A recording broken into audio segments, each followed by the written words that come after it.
Engineering करताय ना, मग IT कंपनीच्या जॉबची चिंता कशाला? संगमनेर आणि नाशिकमध्ये प्रसिद्ध असलेले अमोल सरांचे टेक्नो ऑर्बिट इन्स्टिट्यूट आहे ना.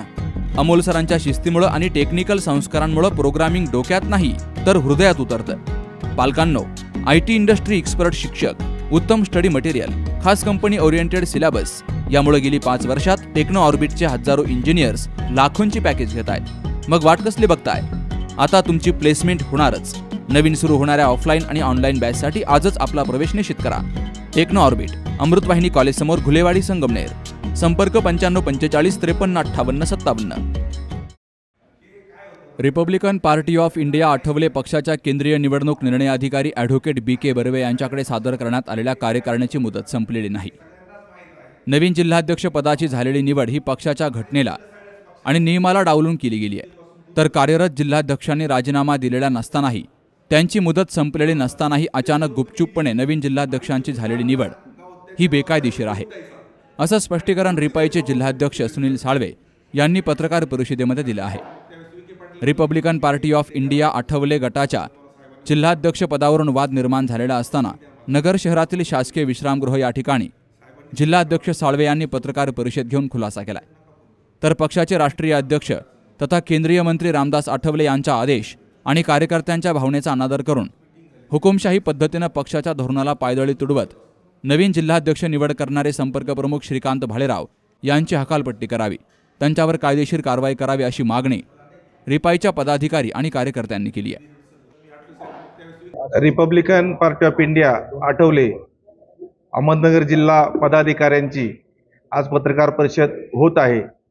या पत्रकार परिषदेचा जो उद्देश आहे की गेल्या 4 दिवसापूर्वी राहुरी येथे पक्षाची आठवले साहेबांच्या दौऱ्यासंदर्भात नियोजन बैठक झाली आणि ती बैठक संपल्यानंतर नियमबाह्य अधिकार नसताना पूर्वी पक्षाची कार्यकारिणी जाहीर केलेली आहे, त्याला अधिकृत मान्यता दिलेली आहे केंद्रीय मंत्री आठवले साहेबांनी आणि प्रदेशाध्यक्ष राजाभाऊ सरोदेंनी, परंतु श्रीकांत भालेराव आणि विजय वाकचौरे यांनी संजय भैलुमे या मीटिंग संपल्याच्या नंतर कार्यकर्त्यांनी विरोध करून सुद्धा आठवले साहेबांनी निवड करू नये असे सांगून सुद्धा बेकायदेशीरपणे लोकशाही अस्तित्वात असताना हुकुमशाही पद्धतीने जी निवड केली ती निवड बेकायदेशीर आहे. जी इलेक्शन निवडणूक निर्णय अधिकाऱ्यांना जी कार्यकारिणी आम्ही 25/8/2022 रोजी सादर केलेली आहे ती कार्यकारिणी कायम आहे. ती केलेली निवड बेकायदेशीर आहे एवढंच या ठिकाणी आज सांगतो आणि थांबतो. धन्यवाद.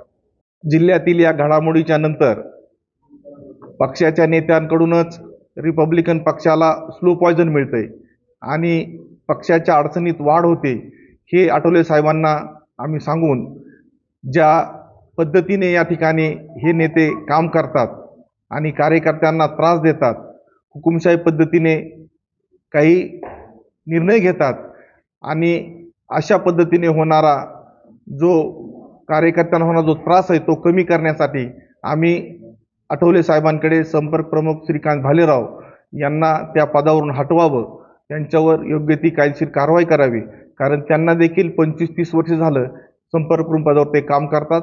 आता त्यांचं पण वय झालंय, या ठिकाणी चांगला संपर्क प्रमुख द्यावा आणि पक्ष वाढवण्यास मदत करावी अशी आम्ही साहेबांना विनंती केली आहे. आठवले साहेब शिर्डीतून निवडणूक लढवणारच याची संपूर्ण तयारी आहे.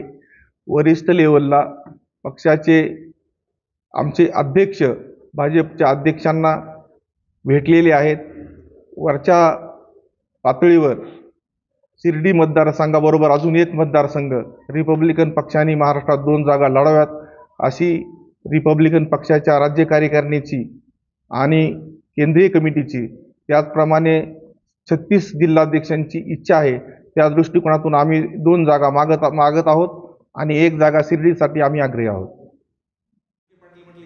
यावेळी जिल्हा कार्याध्यक्ष लॉरेन्स स्वामी, जिल्हा सरचिटणीस विजय भांबळ, शहर जिल्हाध्यक्ष किरण दाभाडे, युवक शहर जिल्हाध्यक्ष विवेक भिंगारदिवे, रिपाईचे नेते संजय कांबळे, युवक शहर जिल्हाध्यक्ष तथा नगरसेवक राहुल कांबळे, जिल्हा सचिव गौरव घोडके, गौरव साळवे, नगर तालुकाध्यक्ष अविनाश भोसले, जामखेड तालुकाध्यक्ष बाळासाहेब शिंदे, महिला जिल्हाध्यक्ष आरती बडेकर, महिला तालुकाध्यक्ष कविता नेटके यांसह रिपाईचे पदाधिकारी आणि कार्यकर्ते मोठ्या संख्येने हजर होते.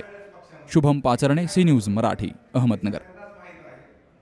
सुनबाई, आजही चहा काल सारखाच बनव. अगं, कोणती नवीन चहापत्ती आणली आहेस का? काय ग, कालच्या चहाचं रहस्य काय आहे? प्रत्येक चांगल्या चहासाठी आवश्यक आहे राजहंस दूध. चहापत्ती तीच, फक्त दूध नवीन. तुम्ही फक्त दूध बदला. राजहंस दूध आणा आणि असा मस्त चहा बनवा.